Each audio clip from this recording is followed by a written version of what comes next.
Bonjour, je m'appelle Cynthia et on parle d'aquarelle.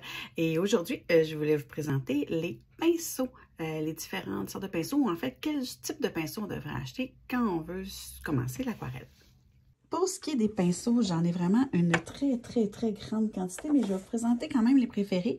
Je vous invite vraiment à aller, quand vous allez acheter des pinceaux, de s'assurer en fait que ce sont des pinceaux pour l'aquarelle. Donc, on voit ici, celui-là, là, il est assez récent, il est indiqué aquarelle dessus parce que ce sont des pinceaux qui vont retenir beaucoup l'eau et c'est ça qu'on veut pour l'aquarelle, avoir des pinceaux qui retiennent beaucoup l'eau.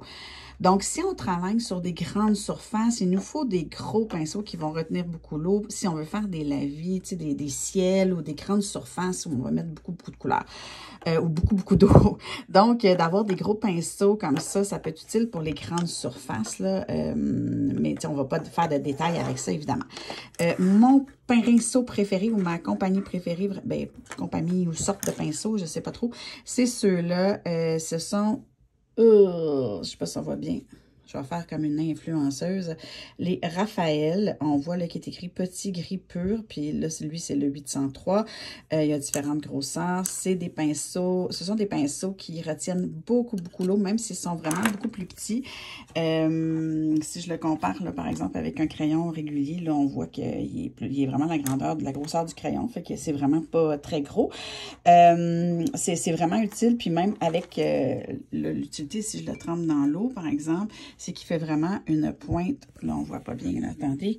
Il fait vraiment une pointe pointu. Donc, on peut faire vraiment des détails avec ça. Ça peut être bien le fun. Puis on peut faire des grandes surfaces.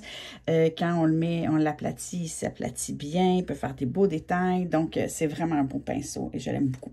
Et d'avoir des pinceaux plus petits pour venir faire des détails, ça peut être intéressant encore là. De s'assurer de toujours choisir des crayons, ben, pas des crayons, mais des pinceaux aquarelles.